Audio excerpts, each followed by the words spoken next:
Alright, guys, welcome to the Stained Glass Theater podcast. I'm Tyler, and let's get the show going. Introduce yourself, you guys. I am Sebastian, and I'm really excited to be here. What's up, guys? It's your boy, Corny Boy, Logan Corn, right here, right now. Let's get this show on the road, yeah! Alright. That was us. Alright, guys. Well, today we're going to be talking about underrated artists and how artists take criticism. And, like we will every week, we'll be talking about our favorite tracks of the week and least favorite tracks of the week. Yes. And how Ronnie Rackey's a douchebag. You're right. Alright. We're going to be starting off with how artists take criticism and how they really need to get better at it. But there are a select few of artists who just take it better than everyone else. You said it. You're right, I did say it. Alright, well, the main group that I'm talking about today is the Chainsmokers. Don't they make that awful electronic music? Are you talking about EDM music? Indeed they do, my friend. Indeed they do. Boo! But that's subjective. I have a base input of what I think that is. Well, let me tell you, they have taken the criticism of them being boring and only talking about how we'll always be young. And they've really tried to evolve themselves into something deeper. And not to say that the Andrew is a phenomenal writer at this point in his career. Yeah. But to say that the lyrics they're putting out aren't a step up compared to Closer. Name this city. Exactly. I met you in said city, and we danced, and then you had to say goodbye in the night in that city. And don't forget, we're always young. Yeah, and we're always young in that city. So, the first song that I noticed their improvement on was the song Sick Boy, where he talks about the divide in America. And when you think about EDM music, you think about dancing in the club, and you don't think about, political issues. I think that, it's always good when artists try to bring different topics into the genre, and with EDM, which was, essentially it started off as, an instrumental kind of music. Oh, yeah. It's really good to see some substance in there. I don't like it when bands get too political and, every song is just here is my opinion, Green Day. But, Oh, I know. I feel like...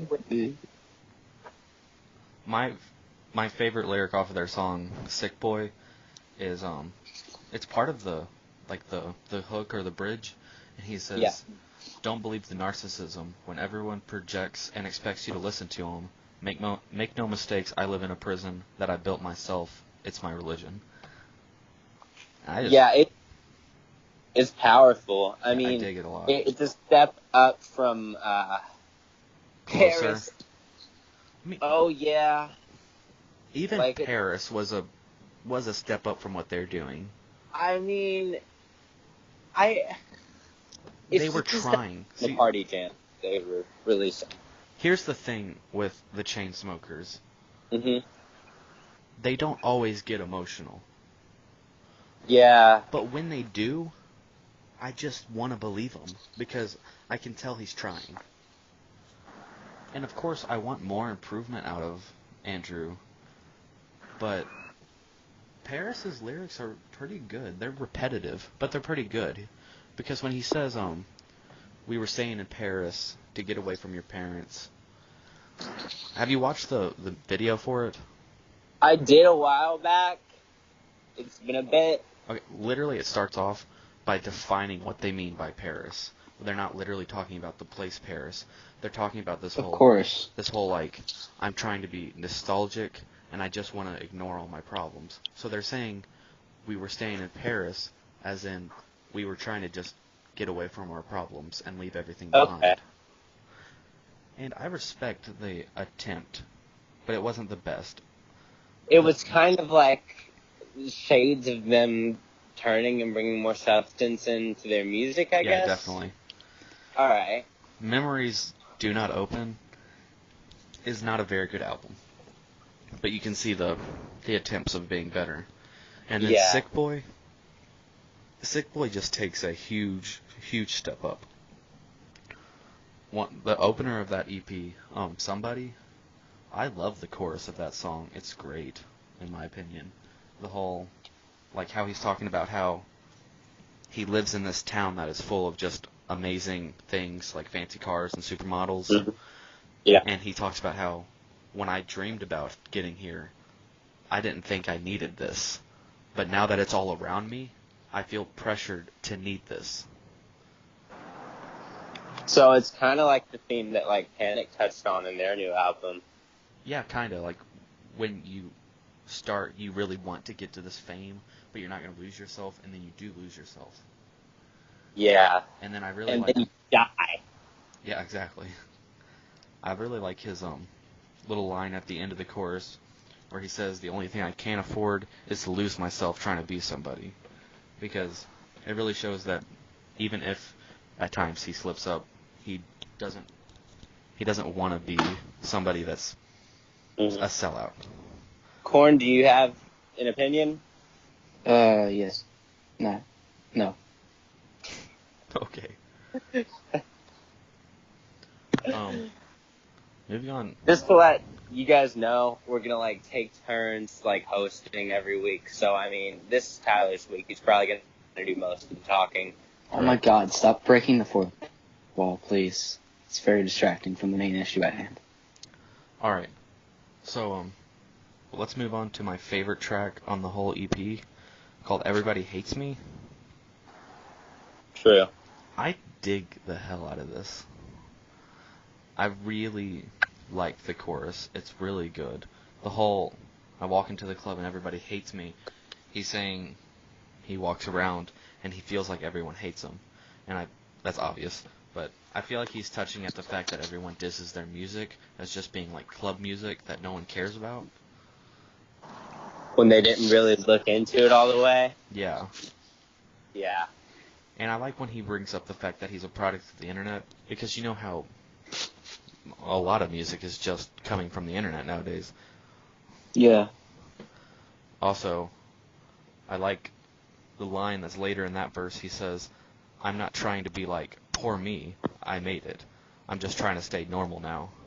I like how he admits that even though he is complaining in a sense, he isn't trying to just be that guy that's complaining about his problems all the time. And he realizes that he made it to where he is by working hard.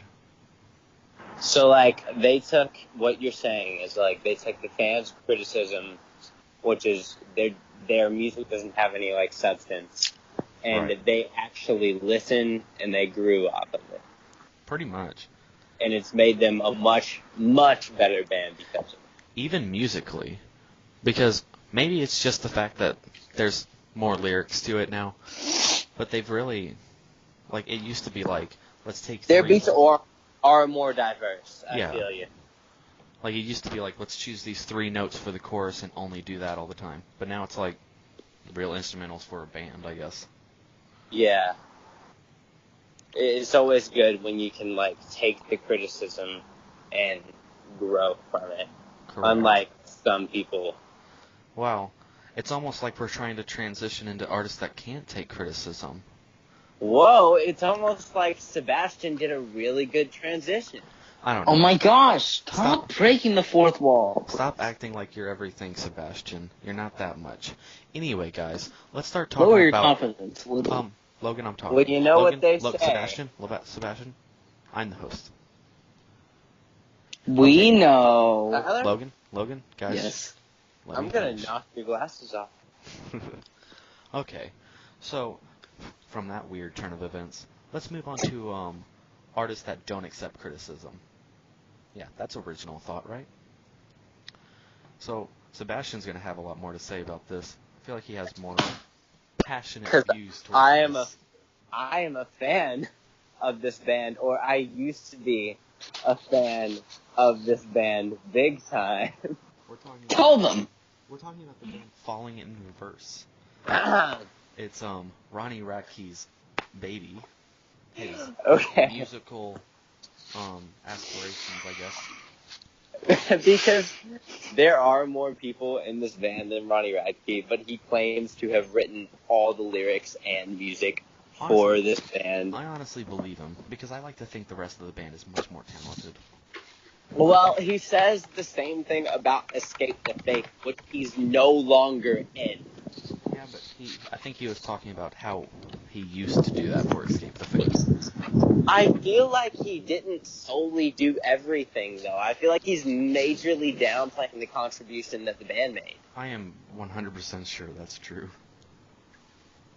But I always have the spotlight. But anyway, let's go back to, I don't know what year it was.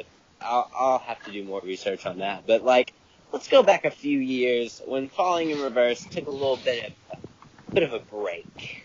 And then Ronnie decides, you know what I should do? I should make a rap album. And then it was not a very good idea. And it was not a very good album because Ronnie Radke cannot rap at all. And people told, like, when he released that album, people let him know that he wasn't a talented rapper.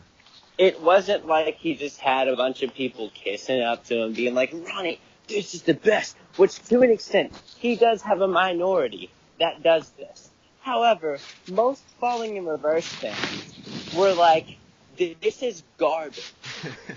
Like, I know we just praised the Chainsmokers for going, like, kind of flopping their genre a little bit. Okay. And, like, switching.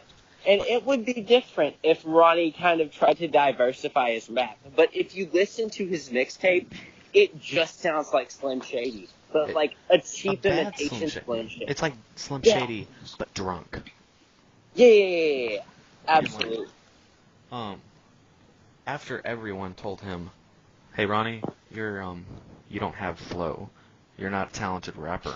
He said, oh, yeah? How about I just start incorporating into my band now? And they started making songs with him rapping, and it's so bad. It wasn't good at all. It was, oh my god, I really, really hated it. So, fast forward to about 2018, present day, and Falling in Reverse comes out with a new song. They're hot off their album Coming Home, which was a really good album, by the way, which didn't have rap or rap influence in it. Probably the best Falling in Reverse album to date.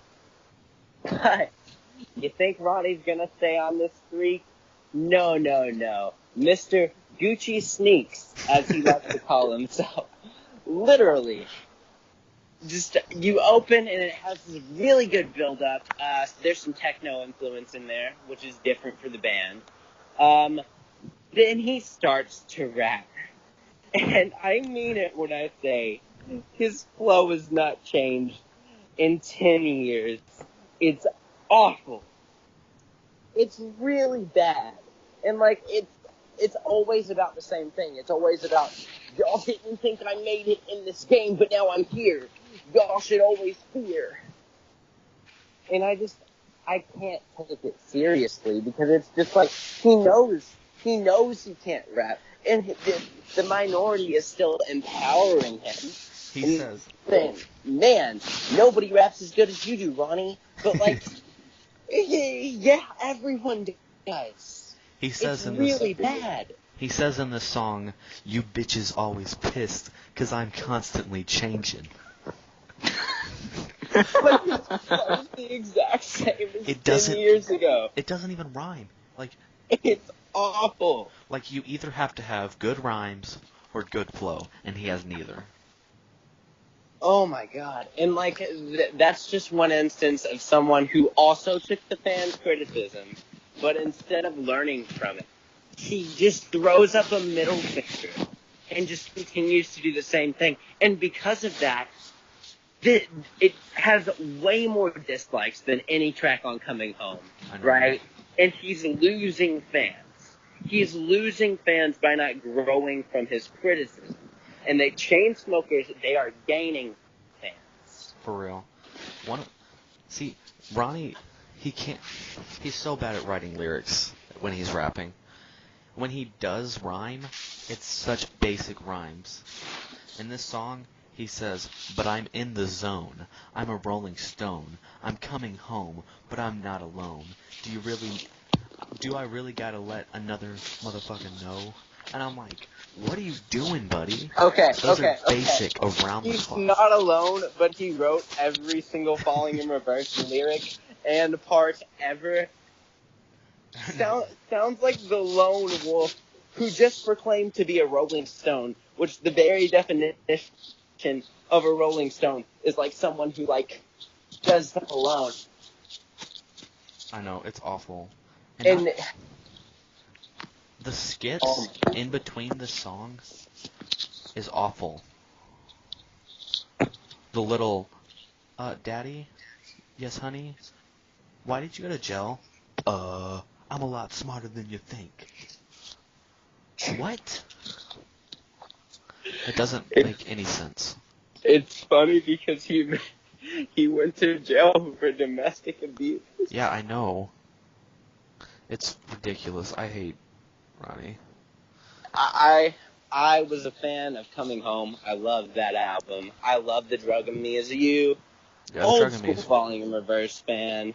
And he just, I thought he was going to take it and grow from it. And he didn't, and it's garbage. His new song is garbage. The song before that is garbage. The next song, guess what? Probably going to be garbage because Ronnie Radke is an ego-obsessed, awful person. You're right. Alright. So, Logan, do you have anything to add for artists that take criticism? Even if you don't have an actual artist, just like anything to say towards those artists? I mean, like, you're making stuff, and you obviously want a following from it, right? Correct. So if you want to know how to be better, you have to take criticism, no matter what, whether it's constructive or not. Well, if it's not constructive, you don't have to listen to it. But what I'm trying to say is, just try and take criticism, grow a pair. Come on, Yeah, you're right. it's not that hard. It's really not. That's Alright. what she said. God damn it. I'm sorry, I've been watching You too much ruined it. Office. You have to start over now. I'm sorry, I've been watching too much Office. Alright. So, Okay. I think that's about all we have to say about artists who take criticism. So, let's move on to underrated artists. All three of us have certain underrated artists.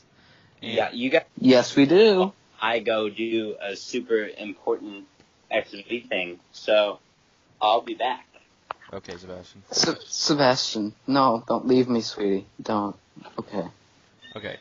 Anyway, this is going to kind of be a shorter section of this, but we're mainly just touching on a topic that we're going to go into deeper detail with later into the future. Yes, sir, Bob. So, Logan, what's your underrated artist? Alright, my underrated artist would have to be Jack Stauber. Why do you think he's underrated? And what makes him so, special? Well, the reason why I believe he's underrated is because he's not talked about a lot. He's not really mentioned, and from what I've gathered, he's not very popular. It's kind of a odd taste in music, because what he does is kind of alternative. Yeah. And it's kind of like, if you liked Vaporwave, it's kind of like that too. Right. And it's also kind of delving into the past, like the 80s and stuff. Oh, yeah. Because what he does is, whenever he records stuff, he records it, regularly, and then he puts it into a certain system that makes it sound like it was recorded on, a VHS tape or what have you. Cool. That makes me think of a band that I really like called Mariana's Trench. Their last album that they released was called Astoria. And one thing that the lead singer wanted to do was he wanted to sound like a band from the 70s. So they literally went out and bought instruments from the 70s and bought recording equipment from the 70s, and they literally recorded the whole album on like instruments and recording equipment from that time era. So I really like that. That's really cool. Yeah, it's But a great album. you said Mariana's Trench? Yes. Didn't they do Rhythm of Your Heart? Yes, they did. They did do Rhythm I of Your love that song It so is much. a really I fantastic think song. that song. Josh Ramsey, he writes and records songs. So he wrote "Call Me Maybe," which I'm sure everyone's familiar with. For real. You want to So pay for it. yeah, he's very good. And Mariana's Trench, they always kind of adapt their sound. While you can hear it and you'll know it's Mariana's Trench, but you'll be like, hey, this is a cool new direction for Mariana's Trench. They adapt their sound in a way that's like not selling out. Like they adapt to what's like modern, but they're not giving up what makes them Mariana's Trench. They have never made a mainstream pop song. Pop 101, but it's satirical. Okay, but like they're trying to be. That's literally satirical. And Here's to Okay. the Zeros. Here's to the Zeros is a pretty pop song. I think it's yummy though. Oh, yeah. I've never See, heard I don't Mariana's Trench song. It's like I enjoy pop music for the most part. I understand it's Yeah. formulaic. You shouldn't go into pop music expecting lyrical masterpieces. But I mean, come on, it isn't country, obviously. Exactly. But with Mariana's Trench, even their pop song, Here's to the Zero, it's not their lyrically best song, but it's still better than most of those songs. And what would you say their lyrically best song is? dang, I'm gonna get back to you by the end of the episode on that, Sebastian. Okay. Moving Okay. on. By the Zach end had of my the answer. episode. Moving on to Sebastian's underrated band, and I'm letting. I didn't finish. Oh, you didn't? Okay, continue. Sorry No. about that.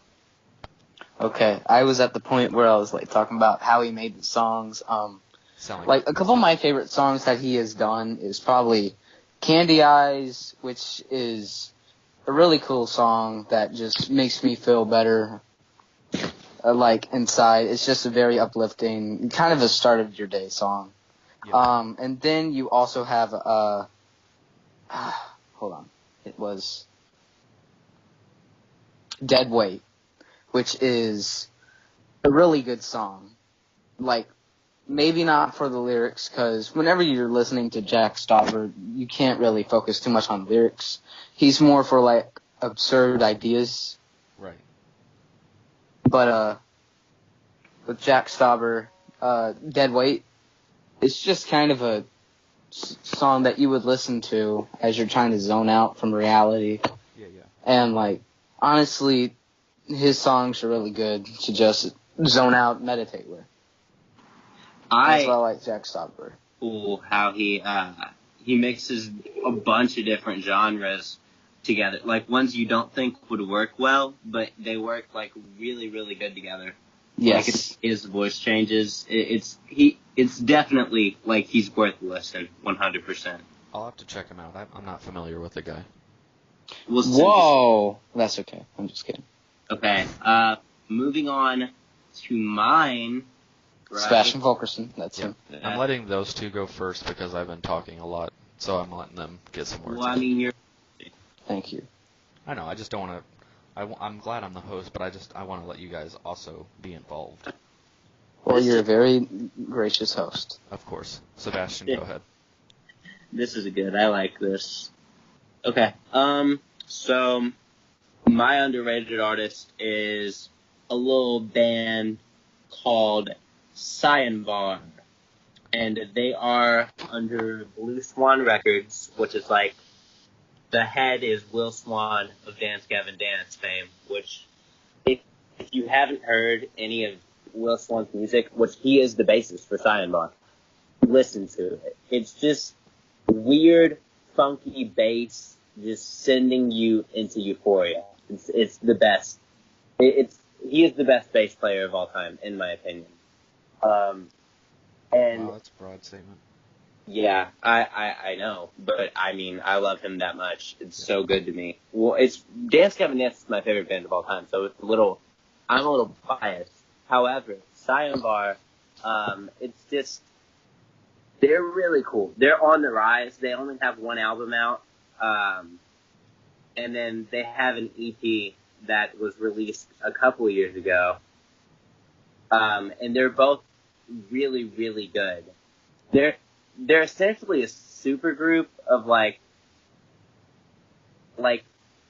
just a bunch of different bands, but they're all under Will Swan. They're playing opening dates right now. Some songs I would check out from them are Bed Roots is a really good one, Stay Scared, and then Omniphobia. They're all from their album, which it actually came out in 2016, but it's very good. Definitely worth a try. I've actually met the guitarist, so they're really, really good. If you guys like post-hardcore, Right. have to check them out. Yeah. Alright, so moving on to my underrated artist. And I'm throwing you guys a curveball because I'm changing my artist right now. you can't do that. You cannot. That's it. Podcast canceled. We're never doing it again. Bye. Okay, see you later, guys. If you want to join my free gift card giveaway, come on. Come on. Like and subscribe and turn on that notification, guys. Give me your Make money. sure I'm that never going to give you those always gift ringing. cards. Alright, guys, now that we're chilled out, I'm really surprised I didn't think of this band in the first place because it's my favorite band right now. But my underrated band is The Plot in You. They are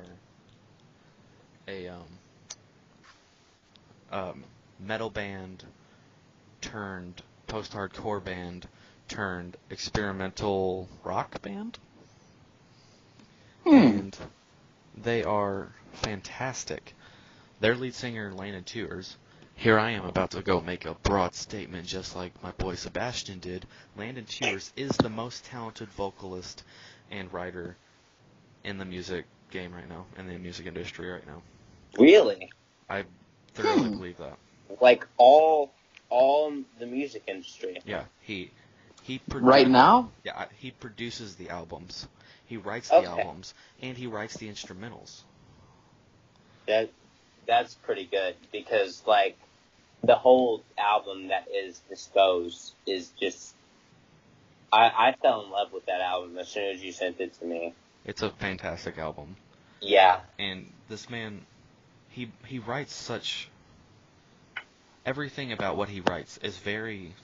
It just grabs your attention. Because if the lyrics aren't on a downplayed section of their lyricism, I guess, the instrumentals take the show.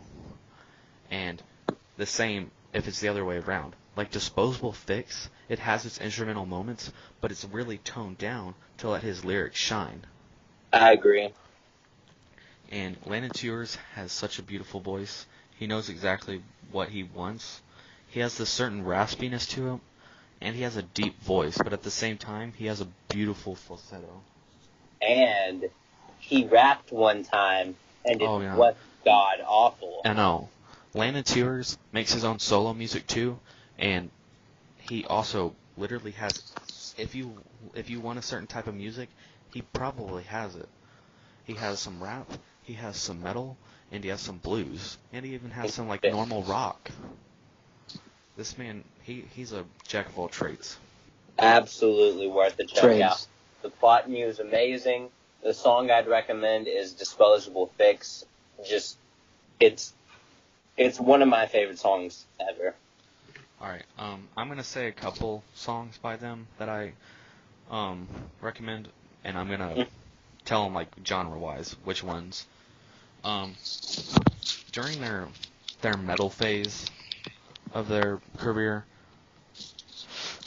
I really think that The Devil's Contract and Crows are fantastic hardcore songs. It's something you can really rock to, and it has some fantastic lyrics behind it. That's the best kind of metal, in my opinion. When they're just screaming their heads off, but at the same time, they're screaming about things that like matter to them. And then onto their post-hardcore phase, where they're more of switching in between screaming and singing more often rather than mostly screaming. Time Changes Everything and Forgive Me are two fantastic songs. And a song called Happiness and Self-Destruction, but that's a 7-minute song of pure beauty. And then on their new alternative rock kind of sound, experimental, Disposable Fix is a fantastic song, like Sebastian said. And Rigged is also a fantastic song. That's literally the opener of their new album, Dispose, and the Disposable Fix is the closer. Starts the album with a bang and ends it with just a captivating moment. Just one of the most emotional songs ever. Yeah. Disposable Fix came out in February, and I've listened to at least one song off of it since it came out, like every day. It's fantastic. It's there. All right. Well, moving on to some artists that we maybe don't recommend for this week, or at least songs that. I think Sebastian's trying to move on to our least favorite tracks of the week, but he did it very awkwardly. Tyler, I'm And incorrectly. I am the host, Sebastian. Let me do transitions. Well, maybe if you would get on to them, then... Tyler is God. Stop. You're right, this week Tyler is God.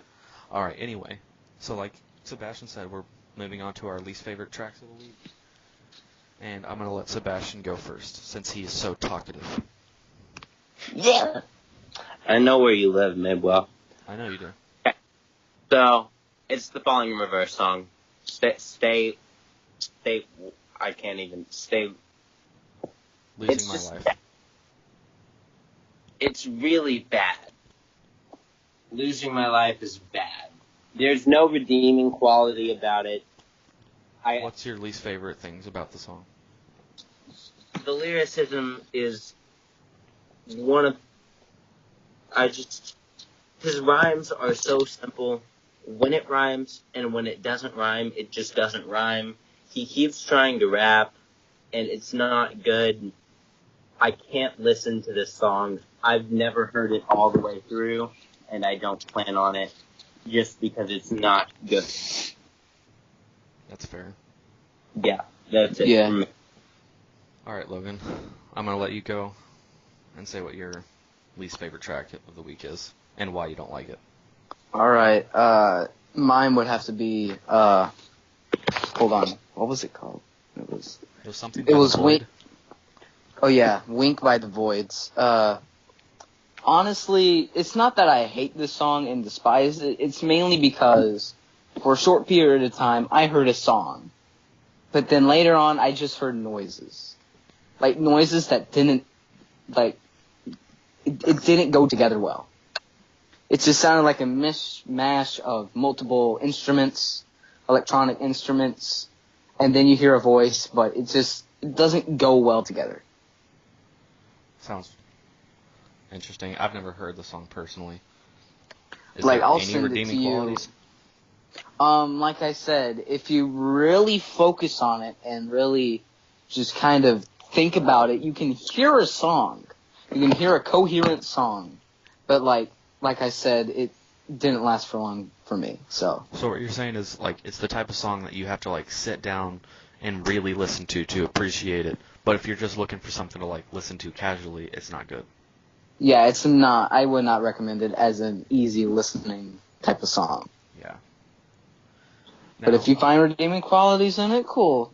Yeah. Just not me. Yeah, if you guys like any of these songs that we're dissing right now, Then unsubscribe, because we don't ever want your viewership. Sebastian, stop! Sebastian's kidding. We want you. We love you. Absolutely. With all our Music hearts. taste is subjective, and if you guys rock out to some Ronnie Radke rap, then do so, subscribe, and you're welcome here. Yeah, it's just not our thing. Yeah. Now, moving on to something I'm probably going to be talking about my least favorite track of the week longer than any of them because I have some strong feelings about this song and this whole album. And because we haven't taken up enough time. You're right. But we can find stuff to talk about. Yeah, I feel like we should kind of direct them in the way the podcast is going to go after this, just because... Yeah, and then we can chat about some music and just have a free conversation. It's going to go immediately downhill. And no one will advertise for us. We're going to have Sprite won't advertise for us, so it's over. It's going to be over. It's over. Sorry. Hey, as long as we can get Dollar Shave Club on our side. That will never happen. They don't like 3 weird kids. Okay. Anyway. I'm kind of podcast right now. The song that I just cannot get behind, or anything on this album, is the song Non-Stop by Drake. And I chose this Wait, song. Drake? Yes. You mean the famous artist Drake? The famous You have pop something rapper. against him? Of course. His voice on the... Okay. I'm turning this little track diss into a whole entire album diss.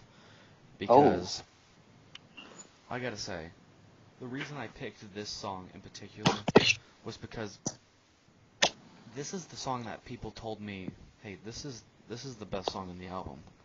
And if this is the best thing Drake has going for him on this album, that's an hour and a half long, I'm not interested.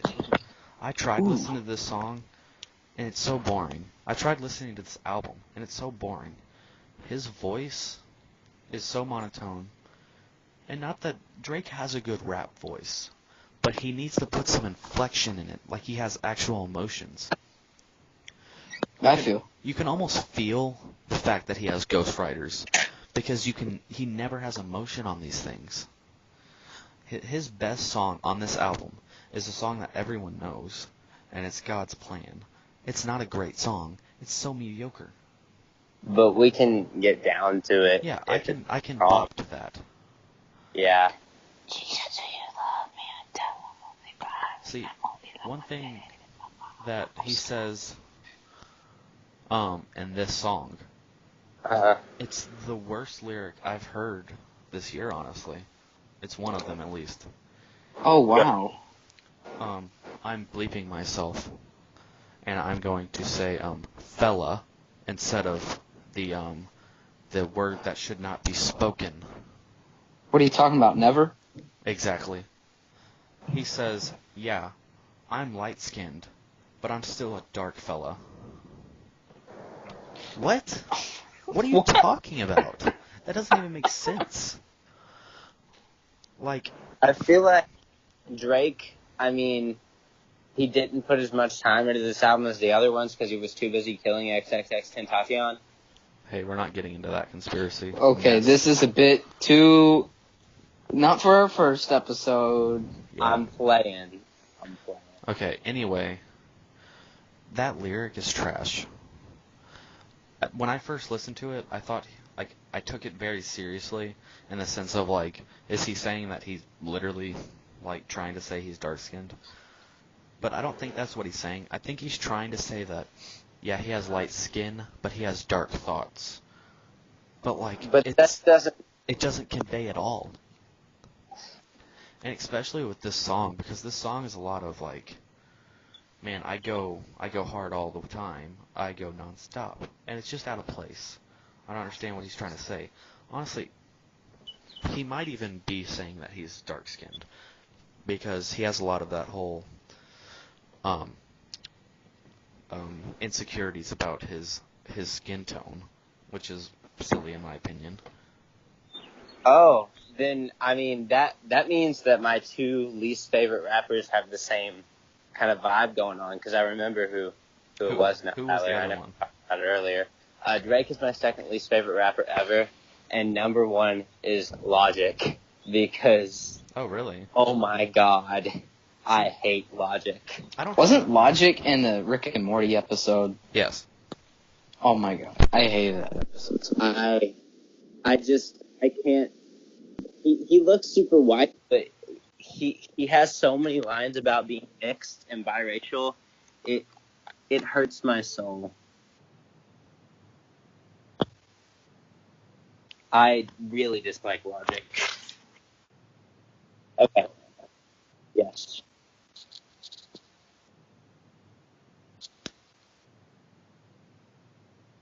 And he keeps trying to start beef with people. Hey guys, we just wanted to say that we had a lot of fun recording this podcast. It's our first one ever, and although we definitely have some things to work on, we are definitely going to make it a weekly thing. We hope you guys like it. Unfortunately, there was some technical difficulties around the 39-minute mark. So what we're going to do is we're going to make next week even longer, and we're going to have a bunch of different and diverse topics than this week. And we just hope all of you guys really like it. And make sure to turn on that bell notification, hit subscribe. Yeah, all that stuff. Yeah, just know that this was our first attempt ever, so it's going to keep improving week to week. Yeah. So just stick with us, guys, and we're going to get you some more content. Next week will be hosted by the one, the only Cobb man, Logan Corn. And next week we'll be starting with a weekly best tracks, which we tried to do this week, but our technical difficulties cut through. Well, I hope you guys enjoyed this first episode. Thanks for listening. Sorry for the technical difficulties. Well, I've been Sebastian. I've been Tyler. And he's been Corn, but I don't know where he is. So we'll see you guys next week. Signing off. See you guys. Bye.